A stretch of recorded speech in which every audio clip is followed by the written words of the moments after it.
আলহামদুলিল্লাহ, আমরা মিরিঞ্জা ভ্যালিতে এসে পৌঁছেছি। এক নাম্বার সর্বপ্রথম মিরিঞ্জা ভ্যালিতে যেই ঘরটি তৈরি করে জুম ঘর, সেই জুম ঘরটি আমরা ভাড়া করেছি। আমরা এখান থেকে কন্টাক্ট করে গিয়েছিলাম এবং আহ, সেই এক নাম্বার কটেজ থেকেই কিন্তু আমরা ভ্যালি থেকেই ভিডিওটা করেছি। আমরা খুব ক্লান্ত, যেহেতু ঢাকা থেকে আসছি সারা রাত জার্নি করে।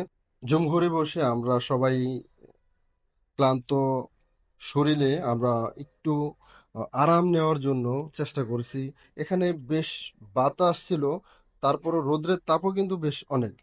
আর রোদ্রের তাপ কিন্তু বাতাসটা ঠান্ডা বাতাস। আমরা কিছু সময় এখানে রেস্ট নিলাম বসে, চিন্তা করতেছি কি করা যায়। এরপরে আলহামদুলিল্লাহ আমরা সবাই একটু বের হলাম ঘুরতে। আমরা এদিন আর কোনো ট্যুর রাখিনি, কারণ সবাই তো ক্লান্ত ছিলাম সারা রাত্র জার্নি করার কারণে। আমরা মিরিঞ্জা ভ্যালিতে উপরেতে একদম সর্বোচ্চ চূড়ায়, যেখানে এখানে আমরা এই যে ঘোরাফেরা করতেছি, সবাই আমরা একটু বের হয়েছি। আর সবাই চেষ্টা করবেন, যেহেতু পাহাড়ে ভ্রমণ করার জন্য মাথায় একটি ক্যাপ থাকলে ভালো হয়, সেটা যে কোনো।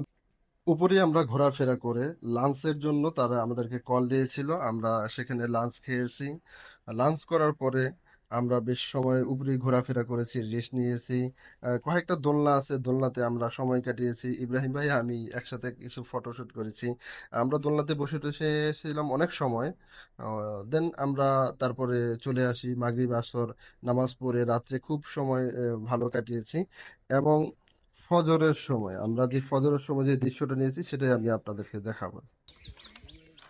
ফজরের সময় আমরা ঘুম থেকে উঠে ফজরের সময় নামাজটা পড়ে এই ভিডিওটা করেছি। দেখেন, একদম পাহাড়ের নিচ থেকে যেভাবে সমুদ্রের নিচ থেকে কুয়াকাটা যেভাবে সমুদ্র উদয় দেখা যায়, ঠিক এভাবে আপনি এখান থেকে উপভোগ করতে পারেন। কিন্তু পাহাড়ের উপভোগটা আরো বেশি সুন্দর হয়, সেটা আপনি নিজে কখনো গেলেই দেখতে পাবেন। আলহামদুলিল্লাহ, এখানের শব্দ, বাতাস সবকিছু মিলিয়ে আলহামদুলিল্লাহ একদম সূর্য ওঠা পর্যন্ত আমরা দাঁড়িয়েছিলাম এবং পুরো সূর্যটা উদয় হওয়া পর্যন্ত আমরা দেখেছি।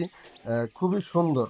আমি একাও কিছু ফটোশুট করেছি। দেখেন, সূর্য যখন উঠে গেছে প্রায় তখন আম, 7টা 8টার সময়, 7টার সময় আমি এই ফটোটা নিয়েছি। দেখেন, একদম সূর্য উঠে গেছে, মানে অসাধারণ বলার মতো। অসাধারণ এখানের দৃশ্য, আপনাকে একদমই শীতল করে দিবে, যা বলার মতো না। প্রতিটা জীবনেই আসলে ঘোরাফেরা থাকার দরকার আছে। ঘোরাফেরা ছাড়া আপনি শান্তিতে থাকতে পারবেন না, আপনার মাইন্ড ফ্রেশ হবে না, ভালো লাগবে না। কিছু কিছু কাজের ফাঁকে ফাঁকে অবশ্যই ঘোরা দরকার, যেমনটা আমরা করি এবং আমাদের বন্ধু বান্ধব যারা আছে আমরা সবাই মিলেই ঘুরতে যাই। তাই আপনিও যেতে পারেন মিরিঞ্জা ভ্যালি, একদম সহজ এবং ভ্রমণের জন্য। আমাদের কটেজে তারা ঘুমিয়ে আছে, আমাদেরকে নাস্তার জন্য ডেকেছিল। আমরা নাস্তা বলছি দিয়ে যেতে, তারা নাস্তা দিয়ে গেছে এবং আমরা সকালেই নাস্তা করে নিয়েছি। আলহামদুলিল্লাহ, আমাদের ভ্রমণটা বেশ ভালো ছিল। শুক্রিয়া, আলহামদুলিল্লাহ বেশ ভালো ছিল আমাদের ভ্রমণটা। উপভোগ করতে পারেন আমাদের এই মিরিঞ্জা ভ্যালি ভ্রমণ থেকে আপনাদের কাছে যতটুকু শেয়ার করেছি। আলহামদুলিল্লাহ, শুক্রিয়া, আলহামদুলিল্লাহ।